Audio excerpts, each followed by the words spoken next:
I was just an innocent young man. Yet women kept deceiving me. Take what was happening right now. For example, I stood outside the private room, not quite knowing what to do, because I had just heard with my own ears that the girlfriend I had been dating for a year had only been playing with my feelings. She had approached me, solely because of a bet she had made with her wealthy fiancé, young Master Ito. I was utterly heartbroken. I wanted nothing more than to storm inside and flip the table on the spot, but I could not do it. I truly could not bring myself to do anything that might hurt a woman. Besides, if I fell out with her, where else would I find a gorgeous, rich girlfriend who was willing to spend money on me?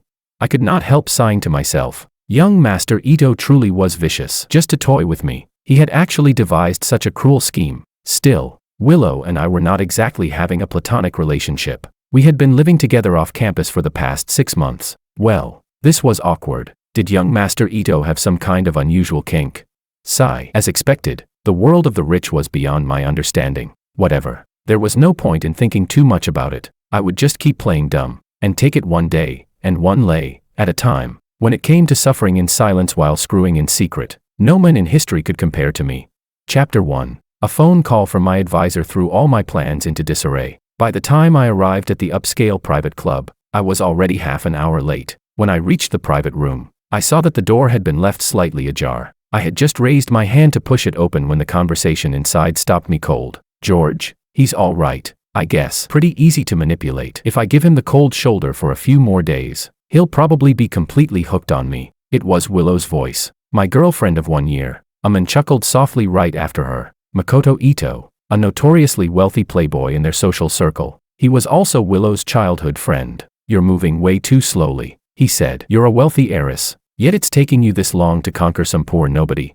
Don't forget our bet. Whoever turns their target into an obedient lapdog first wins. And if you lose, you'll have to follow my rules when you give your speech at our engagement party. Willow rolled her eyes. Worry about yourself. Have you managed to win over Anna yet? That icy campus belle is completely immune to your charms. Standing outside the door, I sucked in a sharp breath. Our year-long relationship. It turned out to be nothing more than a dull hunting game between two rich heirs who were engaged to each other. I would be lying if I said it did not hurt at all. But that feeling lasted for less than 10 seconds before my mind began racing. The question now was, should I go in or not?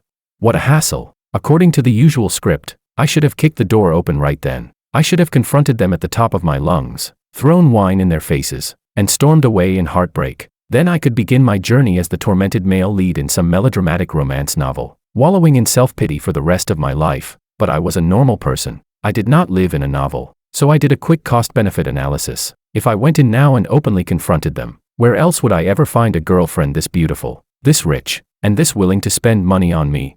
Just last month, she had bought me a top-of-the-line laptop, which I was currently using to process the core data for my project. Next week, she was also taking me to an exclusive, closed-door industry forum. It would be packed with powerful connections I would never normally have access to. Was I really supposed to throw away all those tangible resources for something as vague and unreliable as true love? That would be a terrible deal. If she did not regard our relationship as real, why should I cast myself as the victim? And when I thought about it, Makoto was one hell of an stupid person too. What kind of pathetic cuck sends his own fiancé off to date another man just to win some stupid bet? He certainly wore his horns with style. After all, Willow and I were hardly in a platonic relationship. We had even rented an apartment together off campus. Wait, who had Makoto just said he was trying to win over? Anna. So Makoto had a target too. I didn't expect you to take it so calmly. A cool female voice suddenly came from the dimly lit emergency stairwell beside me. I turned my head. A girl stepped out of the shadows. She wore a white shirt, her hair pulled into a high ponytail. Her eyes were as still and lifeless as stagnant water. There was not the slightest trace of anger at being deceived. It was Anna, the famously untouchable ice queen of our university, and the other target in this twisted game. Chapter 2. Anna and I exchanged a glance. In the dim light of the hallway, we saw the same things reflected in each other's eyes: clarity, calculation, and a hint of mocking amusement. Clearly, this aloof campus belle was no innocent prey either. Since we both had plans of our own, there was no need to expose the truth so abruptly. After all, the stage had already been set. If we did not make the performance convincing, how could we give our generous sponsors their money's worth? I took 2 steps back and deliberately made my footsteps louder. At the same time, I pulled out my phone and called Willow. Hey, Willow, I just got out of the elevator. Which room are you in?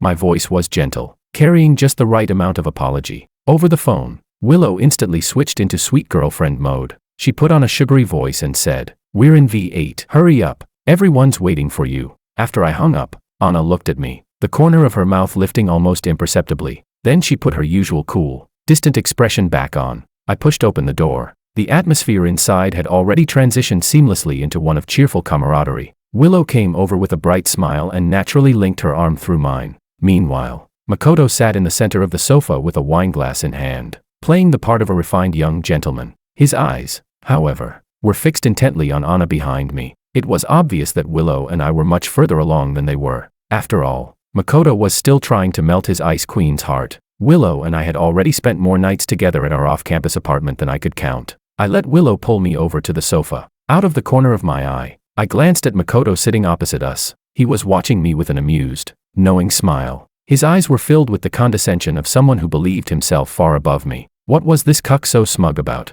Was he secretly getting off on this? Fine, so he enjoyed being cuckolded. Helping others had always been one of my finest qualities. I casually wrapped an arm around Willow's waist and pulled her closer. Then I leaned toward her ear and whispered loudly enough for the entire room to hear. "What perfume are you wearing today? You smell incredible." With that, I gave her a perfectly natural kiss on the cheek. Willow's body stiffened almost imperceptibly, but she quickly relaxed again. She obediently leaned against my shoulder and playfully thumped me on the chest. She could hardly reject me. After all, when we were alone, we had done things far more intimate than this. But I clearly saw Makoto's fingers tighten sharply around his wineglass. Even a vein at his temple twitched. Seriously. He had volunteered to wear the horns, and now he was upset that they pinched. Anna quietly observed the entire scene from beside us. She was smart enough to see through my mischievous little game immediately. The corner of her mouth curved upward. Then, for once, she voluntarily picked up a glass of wine and sat down beside Makoto. "Makoto," she said. Her voice remained cool, but it lacked some of the wariness that usually kept everyone at arm's length. "The laboratory project you referred me to passed its preliminary review. I'd like to propose a toast to thank you." That tiny step toward him was an unprecedented breakthrough for the famously untouchable Ice Queen. Makoto's attention instantly snapped back to her. A flash of ecstasy and smug triumph crossed his eyes. The lackeys around him who knew about the bet immediately began to cheer. "Whoa, young Master Ito, you've got some serious game. Anna never drinks, yet she's actually proposing a toast to you today. Now that's an honor." Amid all the cheering and flattery, Makoto raised his glass with obvious satisfaction and clinked it against Anna's. The way he looked at her was as though she were a trophy that would soon belong to him. He probably believed he already had this bet in the bag. I leaned back against the sofa, idly playing with Willow's fingers as I watched the absurd yet strangely harmonious scene before me. Only one thought crossed my mind. These two rich heirs truly were fools with more money than sense. Chapter 3. After the party ended, Willow and I returned to our upscale off-campus apartment. I was especially intense that night. Willow seemed surprised by how assertive and proactive I was, but she soon melted beneath me and surrendered completely. We kept at it until well past midnight. By the end, she was so exhausted that she did not even want to move a finger. Without bothering to shower, she collapsed face down on the pillow and fell into a deep sleep. I took a shower, slipped on a robe, and walked out onto the balcony. The cool night breeze dispersed the lingering heat in my body. Leaning against the railing, I glanced back at Willow sleeping soundly on the large bed. Honestly, if I had not overheard that conversation outside the private room tonight, I really would have cherished her for the rest of my life. After all, I came from an ordinary family. My parents ran a small business in a modest county town. I had only managed to get into this prestigious university by spending all 3 years of high school grinding through one practice exam after another. Willow, on the other hand, had been born a wealthy heiress, adored by everyone around her. Willow and I had never belonged to the same world. If she had not barged into my life and pursued me first, I probably would not have dared imagine being with her even in my dreams. She was radiant, bold, and passionate. She made gifts for me herself and took me to restaurants I would never have been willing to spend money on. As the saying went, when a woman made the first move, a man's defenses rarely lasted long. My heart was not made of stone. When a beautiful, wealthy heiress pursued you with eyes only for you, it would take a superhuman amount of self-control to resist her. Besides, she was usually gentle and considerate, without any of the temper or entitlement one might expect from a spoiled heiress. So naturally, we ended up together. I began planning our future. I thought about how hard I would have to work and what I would need to accomplish to become worthy of her. I never imagined that she had approached me with a clear objective from the very beginning. Our entire relationship was nothing more than a bet between wealthy heirs looking for a way to relieve their boredom. Thinking back on it now, however, there had been signs. Over the past year, I had occasionally noticed Willow and Makoto acting unusually close. At gatherings within their social circle, they also habitually sat beside each other. I had asked her about it once. Willow had been nestled in my arms when she casually replied, "Makoto, we're just childhood friends. Our families have always been close. Don't tell me you're jealous." I believed her. After all, I knew nothing about how wealthy social circles worked, and I did not want to interfere too much. I never expected that they were more than childhood friends. They were actually engaged. I looked away from Willow and gazed down at the dazzling cityscape below, smiling silently to myself. I genuinely could not understand how young Master Ito's mind worked. Just to win some ridiculous game, he had let his own fiancé date another man for an entire year. He had even tolerated her living with that man off campus. I had to admit, his open-mindedness was truly impressive. I supposed one man's poison really was another man's honey. Still, I savored the memory of what had just happened in bed. Since the two of them enjoyed playing games so much, I saw no reason to hold back. Chapter 4. Early the next morning, I was in the kitchen frying eggs and bacon. I did not particularly enjoy eating either of them, but Willow did, so I had learned how to make them. I really had loved her sincerely. Willow emerged from the bedroom barefoot, wearing an oversized men's shirt. She wrapped her arms around me from behind and rubbed her cheek against my back like a clingy cat, her movements carrying the lazy intimacy of someone who had just woken up. "Something smells amazing, boyfriend," she murmured. I turned off the stove, turned around, and lifted her onto the kitchen island. Giving her cheek a casual pinch, I said, "Go wash up. Breakfast is almost ready." Everything felt as natural as if we were a real couple deeply in love and living together. While we were eating,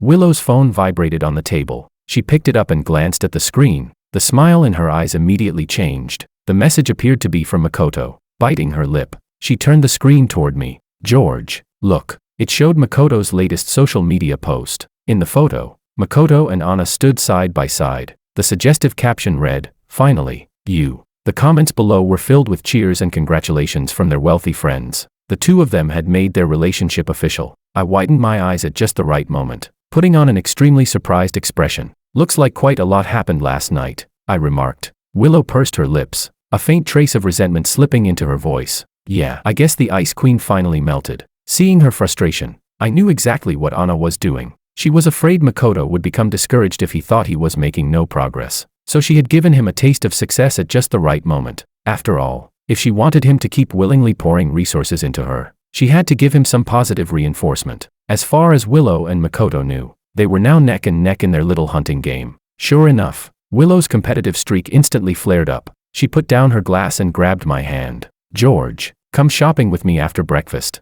A few new designer bags just arrived at the shopping district. I want to take a look and buy you some new outfits while we're there." I frowned slightly and pretended to resist. "You don't have to buy me any clothes. I already have more than enough. Besides, you only bought me that expensive laptop last month. I can't keep spending your money like this." In the past, I truly had felt guilty about spending her money. I would even live as frugally as possible and work part-time during the holidays, saving up so I could find an opportunity to give her a gift of similar value. But after overhearing her conversation with Makoto, I finally understood that their entire plan was to control me through that sense of indebtedness. She would keep spending money on me until I felt that I owed her far too much. Then, even if she made an outrageous demand, I would accept it without question. I might even willingly get a vasectomy in the name of love. Sure enough, Willow raised an eyebrow and snorted. "If I tell you to come, then come. What's wrong with spending money on my boyfriend?" She leaned closer and wrapped her arms around my neck, sounding half coquettish and half threatening. "You keep turning me down. Does that mean you don't love me anymore?" Watching her work so hard to play the devoted girlfriend just to win her bet, I sighed helplessly and ruffled her hair. Yes, I love you. Happy now. We'll do whatever you want." Only then did Willow smile in satisfaction. She immediately headed toward the walk-in closet to choose an outfit, preparing for a major shopping spree. Meanwhile, I remained at the dining table and leisurely finished the last sip of my milk. On the surface, I looked deeply embarrassed and overwhelmed with guilt. Inside, I was already grinning from ear to ear. She wanted to splurge at an upscale mall. Fine by me. Thank you for your generosity, boss. Chapter 5. When we arrived at the mall, we ran straight into the last people I expected to see. Then again, perhaps this was not a coincidence at all, but some unspoken agreement between Willow and Makoto. We encountered them face to face in the VIP section of a luxury boutique. Makoto was dressed in a bespoke suit, standing calmly before a display case. Anna stood beside him, still wearing her usual simple, understated outfit. The only addition was a pair of glittering camellia-shaped earrings. Well, What a coincidence. Makoto raised a hand in greeting. His gaze swept over Willow's fingers intertwined with mine, and a provocative smile curved his lips. Willow, are you here to spoil your boyfriend? Willow snorted and raised her chin like a proud swan. She rolled her eyes. Why? Did young Master Ito reserve the entire store? Do I need your permission to buy something with my boyfriend? The air was instantly filled with invisible sparks. On the surface, they were merely greeting each other. In reality, they were showing off how much progress they had made with their respective targets. Makoto chuckled before turning toward Anna with a tender expression. Anna, that emerald necklace we saw earlier would look beautiful against your collarbone. Let's take it. Consider it a gift to celebrate your award. The necklace had a price tag of 600,000. Refusing to be outdone, Willow pulled me toward the display case containing the most expensive pieces. She pointed at a Vacheron Constantine watch priced at 800,000. Take that one out. I want my boyfriend to try it on. Good grief. Had this turned into an arms race? I looked toward Anna. She frowned slightly and pretended to be uncomfortable in such an extravagant setting. Lightly biting her lower lip, she said, Makoto, it's far too expensive. I can't accept it. Makoto immediately placed his hands on her shoulders and gazed at her affectionately. You don't have to be so reserved with me. What's mine is yours. Absolutely brilliant. The finesse of that push and pull, the perfectly measured coy reluctance. Anna's talents were wasted outside the acting profession. Of course, I could not allow myself to be outdone either. I looked at the heavy watch around my wrist with a deep frown and reached to undo the clasp. Willow, this watch is too flashy. It doesn't suit me. I appreciate the thought, but you really shouldn't spend this much money. Willow immediately pressed down on my hand. A flash of irritation at being rejected crossed her eyes, but her determination not to lose to Makoto was even stronger. What do you mean it doesn't suit you? She demanded. Willow's boyfriend deserves nothing but the best. Charge it to my card.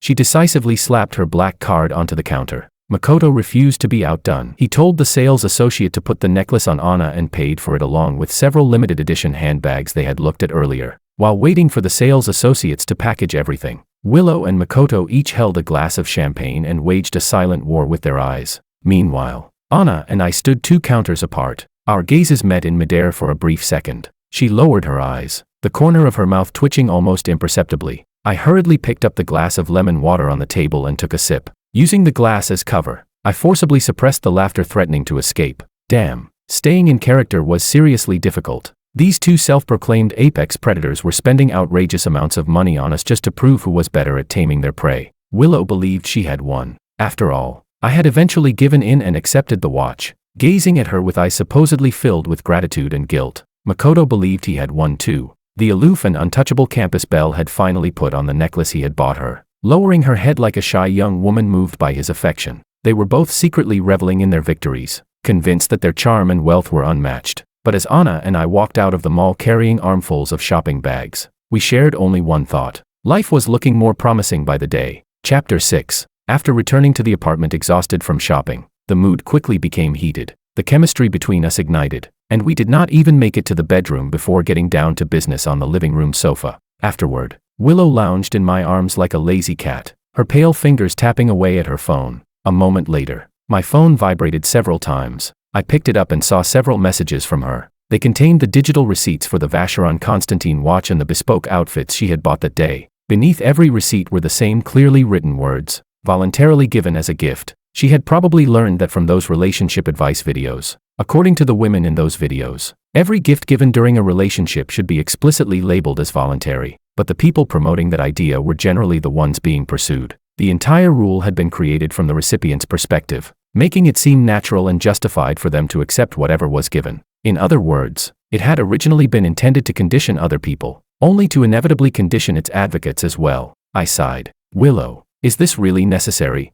We're in a relationship and building a life together. We're not conducting a business transaction. Why make it so complicated? Willow rested against my shoulder and answered with a serious expression. Because this is pure love. We're obviously never going to break up, but what if we have a big fight someday? It would be ugly to start arguing over money. With everything clearly documented, you can use your gifts without worrying. I had not expected her to go this far just to make me completely lower my guard and willingly surrender to the illusion of devotion she had created. Then again, it made sense. The Liu and Ito families controlled enormous business empires. They probably earned more in a single day than the several $100,000 they had spent today. To them, this minor sunk cost was not even a drop in the ocean. Was that something I needed to worry about? Obviously not. All I had to do was enjoy it. My gaze settled on Willow's profile. Her long eyelashes trembled slightly, and the corners of her eyes still carried a lingering flush from our earlier workout. The woman in my arms indulged my every wish and gave me anything I asked for. Yet she was going to become that idiot Makoto Ito's wife someday. Suddenly, I could understand why some men had a thing for other men's wives. I swept her into my arms. Ignoring her startled cry, I carried her straight into the bathroom. More than an hour later, the sound of running water finally stopped. Willow no longer had the strength to stand, so I carried her back to bed. She remained curled beneath the covers for quite a while before finally hooking an arm around my neck. "George, there's a formal dinner for our social circle next Saturday. Will you come with me?" She looked at me with anticipation in her eyes. I pulled the blanket over her, lowered my head, and kissed her forehead. My voice was gentle yet reassuring. "Of course, don't worry, I promise I won't disappoint you." Satisfied with my answer, Willow closed her eyes and soon fell into a deep sleep. I leaned against the headboard and stared at the ceiling in the dim light of the bedside lamp. In truth, this was not my first time accompanying her to such an occasion. When we first started dating, I had put a great deal of effort into fitting in with her social circle. I scoured the internet for information, learning about wine tasting and formal dining etiquette. I studied the difficult pronunciations of luxury brands and mastered the polished language of high society conversation. Like a sponge, I absorbed every scrap of knowledge I could find, all so that I would not look out of place when standing beside her. As it turned out, I was a remarkably fast learner. After attending several formal dinners, not only had I never embarrassed her, but my polished conversation and broad knowledge had made her look exceptionally good. That was why Willow frequently brought me along to exclusive social events. I used to believe she enjoyed flaunting our relationship because she loved me. Now I understood. She had been putting on a show for Makoto to prove that she was far ahead of him in winning over her target. Since next week's dinner was another gathering of their social circle, Makoto would probably bring Anna along to avoid being outdone, especially after how fiercely they had tried to one-up each other at the mall today. At the thought, I smiled silently. A wealthy young master and heiress would be bringing their respective prey onto the same stage to compete. Well, it looked like Anna and I would have to act our hearts out again. If we were taking their money, the least we could do was give them the full emotional experience. I certainly was not going to leave money on the table just to preserve my pride. Chapter 7. Saturday's formal dinner was held at a private club in City A. By the time Willow and I arrived, Makoto and Anna were already there. Gatherings within their social circle never lacked spectators. I quickly noticed that the wealthy heirs holding champagne around us were looking at Anna and me strangely. Their gazes carried both mockery and condescending pity. Clearly, many of them knew about this so-called hunting game. I could even vaguely hear people placing bets in the corners over which of us would meet the more miserable end. I felt completely unbothered. In fact, I almost wanted to ask what the odds were and whether I could bet on myself. If we were taking their money, we had to give them their money's worth. Anna and I displayed exceptional professionalism throughout the performance. We were gentle, considerate, and attentive, perfectly playing the roles of devoted partners. During the second half of the dinner, Makoto led Anna to the Steinway piano in the center of the hall. The brilliant yet icy academic lowered her eyes slightly. Her fingers began flowing over the keys in a technically demanding Liszt etude. Her playing astonished the entire room. Makoto stood there holding his wineglass, basking in everyone's envious gazes with his chin raised so high it nearly touched the ceiling. Beside me, Willow unconsciously tightened her grip on my arm. Her competitive spirit was written all over her beautiful face. She turned toward me, her eyes loaded with implication. The corner of my eye twitched. "Come on, lady, don't look at me." Anna was fighting dirty. How could she suddenly give herself an extra scene and raise the difficulty without warning? I had spent all 3 years of high school grinding through endless college entrance exam papers. I had never even touched a harmonica, let alone learned how to play the piano. Just as I was trying to figure out how to help Willow save face, one of the distinguished guests invited by the host approached us. It was Professor Klaus from the University of Munich, a leading authority in materials science. Naturally, the hosts hurried over to greet him. However, Professor Klaus was an old-fashioned German whose English carried a heavy Bavarian accent. Once the conversation turned to specialized academic terminology, even the interpreter accompanying him began to stumble. The atmosphere was rapidly becoming awkward. I sighed, straightened my tie and suit collar, and calmly stepped forward. "Good evening, Professor Klaus." Perfectly fluent standard German, without the slightest foreign accent, came from my mouth. Not only did Professor Klaus's eyes light up, but even Willow stared at me in astonishment. I naturally took over the conversation. We began with his recently published paper in Nature on novel nanomaterials, then moved on to his laboratory's data models.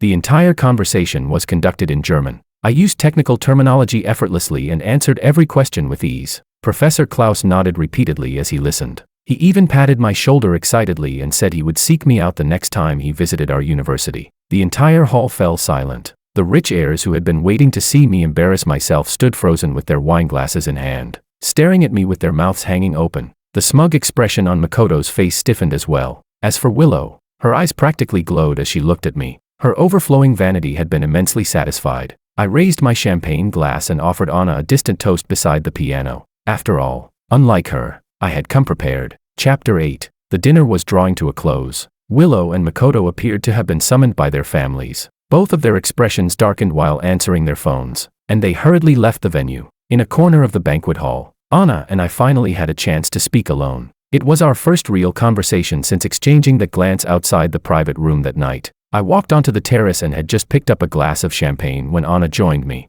holding a glass of sparkling water. "Looks like you came prepared too," she said calmly while gazing at the distant city lights. I smiled without confirming or denying it. She was right. I had not come merely to enjoy the food and flattery. The elite connections Willow could introduce me to were the real prize. Professor Klaus from the University of Munich had been my primary target tonight. To converse with him fluently for those few minutes, I had studied his most important papers until I practically knew them by heart. "You weren't half bad yourself," I replied. I raised my glass and gently clinked it against hers. I had seen everything clearly during the dinner. Whenever Makoto stepped away to socialize, the icy campus belle had effortlessly struck up conversations with several leading entrepreneurs in the tech industry. Although they had exchanged little more than polite pleasantries, ordinary students like us only needed to get on the radar of such influential figures. That familiarity could become the key to securing top-tier job offers and valuable resources. Anna took a sip of water, her voice perfectly calm. "We're simply taking what we need from them. After all, I spent more than 2 weeks teaching myself the piano for tonight's performance."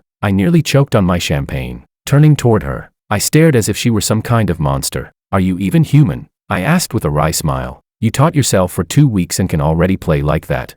The corner of Anna's mouth lifted ever so slightly. "It was just pattern memorization. I learned it entirely through rote practice. That's the only piece I can play." Incredible. She truly was the ultimate exam-taking machine. She had treated art like a standardized test and solved it with terrifying efficiency. My smile faded as I leaned closer and lowered my voice. "Do you know how much longer this show will last?" Anna shook her head. "I'm not sure, but judging by their expressions when their families called them away, our show may be wrapping up earlier than expected." I nodded and shrugged indifferently. "Who cares? We've already gotten nearly all the resources we wanted. As soon as they suggest breaking up, we'll cooperate for one final performance, cry our eyes out and desperately beg them to stay. Then this whole thing will be over." Anna neither agreed nor disagreed. She merely looked toward the wealthy heirs still drinking and socializing inside the banquet hall. Her eyes were as calm and clear as the night outside. Chapter 9. Meanwhile, in the study of the Ito family estate, located in the affluent district of City A, the atmosphere was oppressively tense. Willow and Makoto stood side by side before a large mahogany desk, facing the stern elders of both families. "There's an auspicious date at the beginning of next month. Hold the engagement banquet then." The head of the Ito family, Makoto Ito's father, held a cigar between his fingers. His tone made it clear that this was an order, not a suggestion. Makoto frowned and instinctively objected. "Dad, didn't we agree to wait until after graduation? This is too rushed." "Circumstances have changed," the head of the Liu family replied with a sigh. "There have been problems with the renewable energy project our families are jointly developing. Our competitors are aggressively shorting our shares. We urgently need a grand marriage alliance to restore the confidence of the board and our shareholders. There is no room for discussion. We've also heard about the games you two have been playing lately. It's time to settle down." The elders spoke indirectly, but the warning behind their words could not have been clearer. After leaving the study, Willow and Makoto walked to the terrace at the end of the hallway. Neither of them looked pleased. Originally, they had plenty of time to slowly close the net and savor the pleasure of watching their prey struggle in despair. But now, their family's command was like a death warrant, abruptly bringing their game to an end. Makoto tugged irritably at his tie and slammed a fist against the railing. Damn it. The image of Anna's cool yet breathtaking profile as she played the piano that evening surfaced in his mind. The game ending early meant he would have to break up with her within the next few days. But he knew perfectly well that only the smallest corner of Anna's icy exterior had begun to thaw. If he revealed the truth now, she probably would not shed a single tear. At most, she would look at him coldly before turning around and walking away. What kind of victory was that?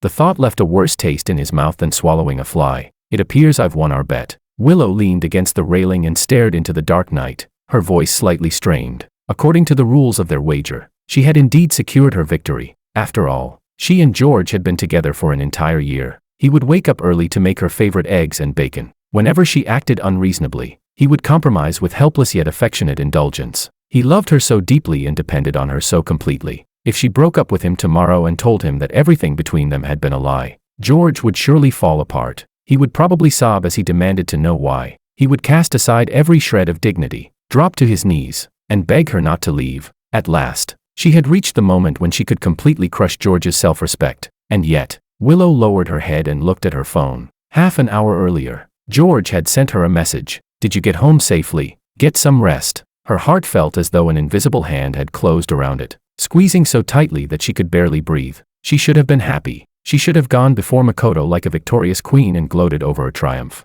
But in reality, the mere thought of George looking at her with red-rimmed eyes filled with disappointment and anguish made Willow's nose sting with the sudden urge to cry. Chapter 10. Over the next 2 days, the atmosphere in the apartment became strangely tense. Several times, Willow sat on the sofa staring at me, looking as though she wanted to say something but could not bring herself to speak. She seemed to be desperately psyching herself up to break up with me. Yet she had no idea how to broach the subject. Should she simply say, "I deceived you. Our entire relationship was just a game"? In her current state, she clearly could not get those words out. I had already noticed her anxiety and inner conflict, but I could hardly add an extra scene myself by suddenly bursting into tears and begging her to love me again. That would look far too fake and unprofessional. The stalemate continued until the third evening. Willow sat on the edge of the bed, staring blankly at me with reddened eyes. I knew the timing was finally right. It was time for me, her ideal scene partner, to give her a little push. I walked over and gently pulled her into my arms. Resting my chin against her hair, I spoke tenderly with just the right amount of concern. "Willow, something has been wrong with you these past few days. Did something happen to your family?" Those words opened the floodgates with perfect precision. The emotions Willow had suppressed for days instantly burst free. She buried her face against my chest and nodded through her sobs. "Something did happen." Her entire body trembled as she cried. "There's a serious problem with my family's renewable energy project, and our shares keep falling. My father said the only way to restore the confidence of the shareholders and the board is through a marriage alliance with the Ito family." She raised her tear-streaked face and looked at me, her eyes filled with an almost desperate devotion. "George, I love you. I really love you so much," she choked out. "But I've enjoyed everything my family has given me since I was a child. I can't selfishly abandon them when they need me most. I don't know what to do." I looked into her tear-filled eyes. For a moment, I was genuinely dazed. Incredible. I never imagined this wealthy heiress's acting skills had already reached such an extraordinary level. Even the unbearable anguish and reluctance in her eyes looked utterly convincing, as though she truly loved me more than anything. Since my scene partner was delivering the performance of her life, I naturally could not fall behind.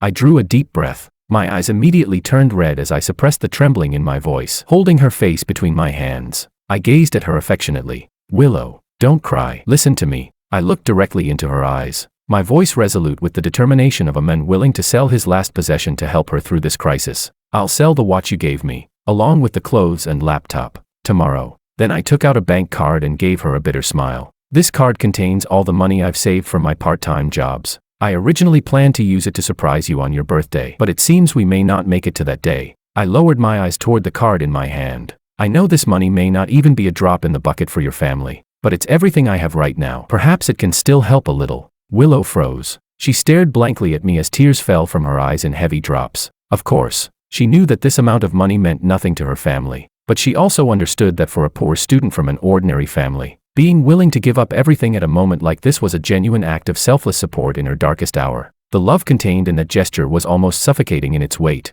Looking at her devastated expression, I gave her a bleak, sorrowful smile. I gently caressed her cheek and wiped away her tears with my thumb. "Willow, the truth is, I've always known. We never belonged to the same world." I looked at her and enunciated every word, bringing my performance as the devoted lover to its emotional climax. "I love you. That's why I don't want to make this any harder for you. Go home and do what you have to do. I hope that someday you'll be happy." Chapter 11. After delivering that devastating final line, I did not look at her again. I turned away resolutely, took my suitcase from the closet, and began packing. Just as I zipped it shut, Willow suddenly rushed up behind me and wrapped her arms tightly around me. "George, don't leave. Please don't leave me." She sobbed uncontrollably, her voice filled with a panic that even she herself had not noticed. It was as though the moment I walked away, she would truly lose something she could never recover. I stopped moving. With my back still turned toward her, I closed my eyes and released a deep sigh. Then I placed my hand over hers. Slowly, one finger at a time,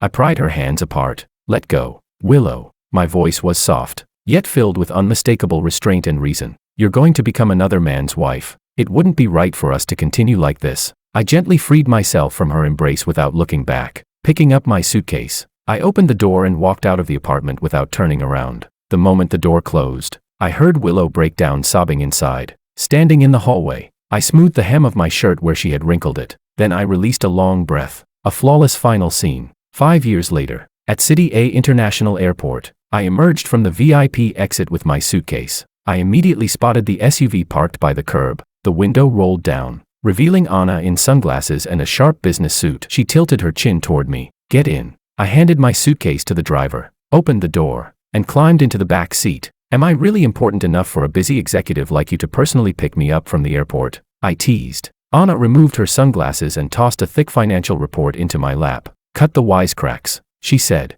rolling her eyes. "If you can't present the latest proposal for licensing the German technology at tomorrow's board meeting, even I won't be able to save you." I opened the report and smiled knowingly at the impressive revenue figures. Over the past 5 years, Anna and I had not sought comfort in each other's arms and become a couple like the characters in some cliched romance novel. Instead, we became perfectly compatible business partners. After the breakup, I used the connections Willow had introduced me to and successfully secured a recommendation from Professor Klaus at the University of Munich. Meanwhile, Anna used the resources Makoto had given her to establish herself within the most influential business circles. I handled technological development, while she managed financing and commercial operations. The advanced materials technology company we founded together had now become one of the hottest rising stars in the industry. Its valuation had multiplied more times than we could count. We both believed that continuing to climb and securing tangible resources for ourselves was the wisest path forward. As for romance, we would leave that to fate, at least for now. Making money was far more interesting than dating.